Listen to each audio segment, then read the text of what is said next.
Hello everyone, and welcome to the 2016 update video / Q&A from Holden B12 Productions. So, to start off, I'll tell you a bit about myself. My name is Scott Lewis, although a lot of people call me Scotty, and I live in the United States, in the state of North Carolina. It's a lovely place, and I work as a stock and maintenance clerk at a local convenience store. Now, a lot of you may remember that we've done update videos in the past, but never like this. We've never actually had a Q&A / update video. So, to start off, what we're going to do is answer the questions, and then we'll give the general updates. So our first set of questions come from James Paul, the Minimum Gauge Engine. My questions are as follows. Number 1. Will you ever include a sort of Thomas the Tank Engine cameo in any upcoming episodes? No.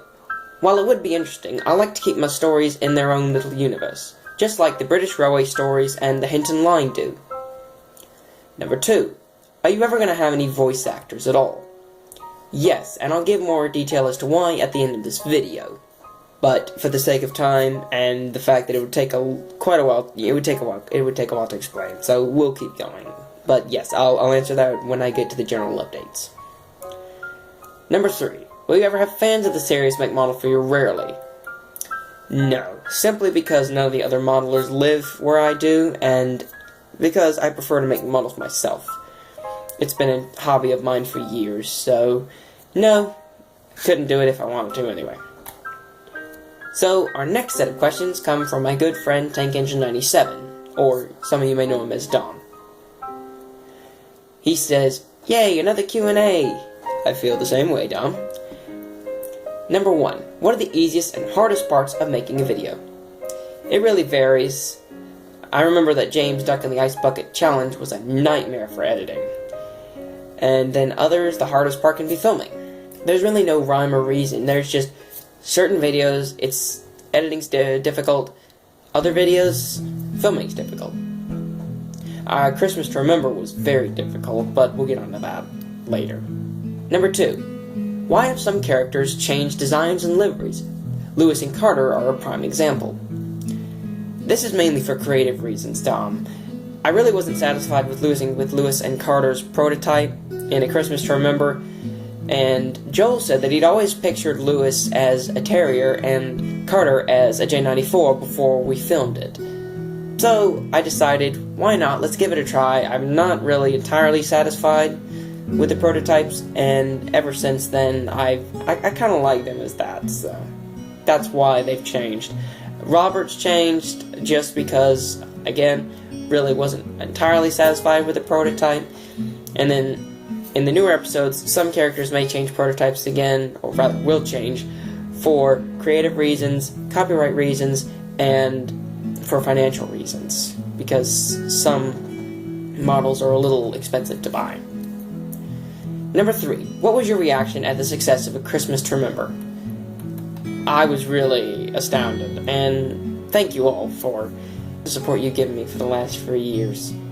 I think it's been 3 years anyway. It could be 2. But thank you very much. I mean, it's been incredible, really.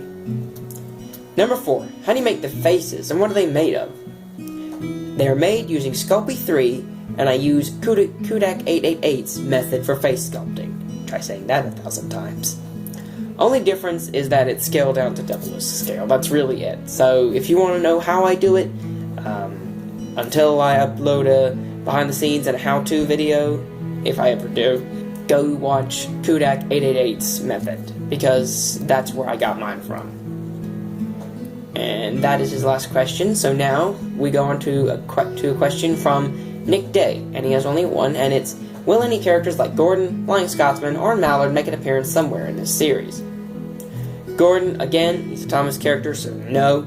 Mallard may one day, I'm not saying no. But Flying Scotsman has been in it before, if you remember Christmas to Remember, so he will definitely return. Our next set of questions come from Ben O. What advice do you have for people who want a railway series like Stories of the LNER?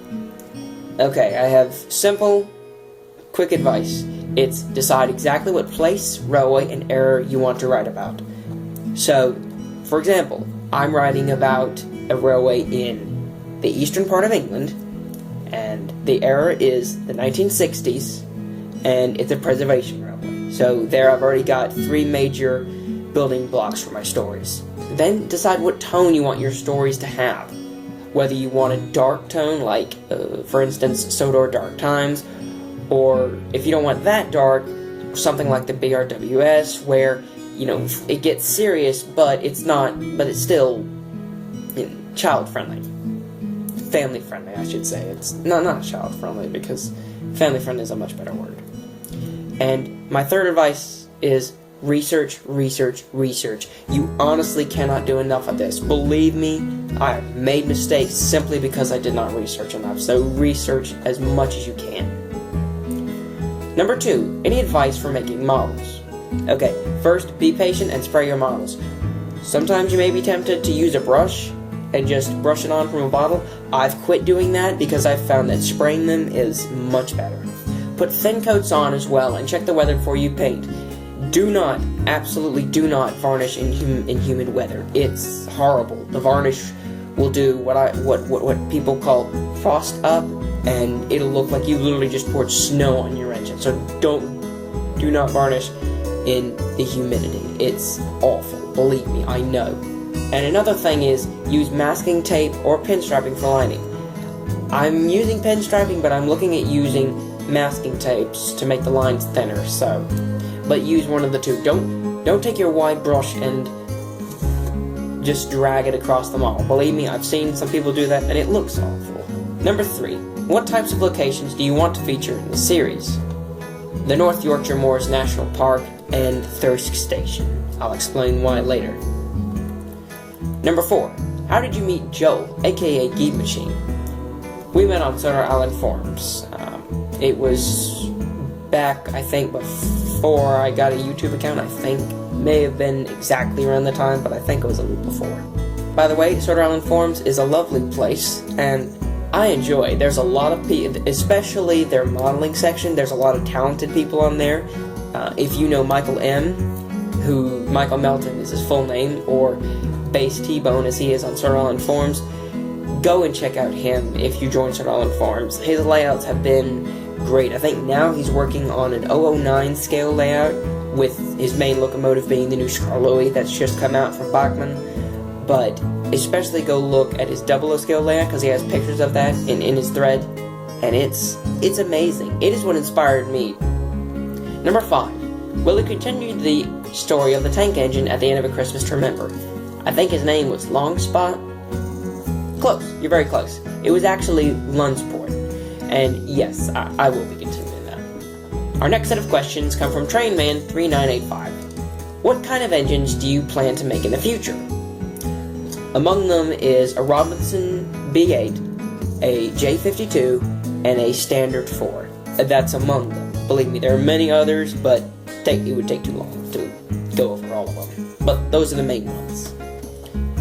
How did you make the tugboat in episode 1, or Christmas to Remember? It was made from really clay, plastic, some bits of very, very thin wood. Not balsa wood, these were like sheets. And the clay was molded to form the hull and the cabins. Kind of crude, really. And the little wooden thing was just placed on top of the cabin as like a little, not a hat, but just something for the face to come up to. It's kind of crude, and in the new show, when I show the docs, I'll have Revell model tugs, so. And another thing, it's terribly under scale. Number 3, will you need more voice actors soon? Again, yes. And I'll explain why in a minute. Number 4, what happened to that tank engine who fell in the water in A Christmas to Remember, aka the Pannier tank? He was pulled out and he recovered at the sheds before being sent away for repairs. Although, quite honestly, that was just a little funny scene I just filmed. It was the end of a filming day, and I just decided, let's do something funny. So I did it, and I decided, what the heck, we'll put it in the movie. Number 5, is Stories of the LNER canon, or is it a sequel to the BRWS? No, it's in no, like I said, exists in its own universe, and it's in no way, in any shape or form, related to the British Railway Stories or any other model railway series on YouTube, or even Thomas at all. The only similarity should be that the trains have faces, and that's what I strive to do. Number 6. What part in A Christmas to Remember did you find hard to make?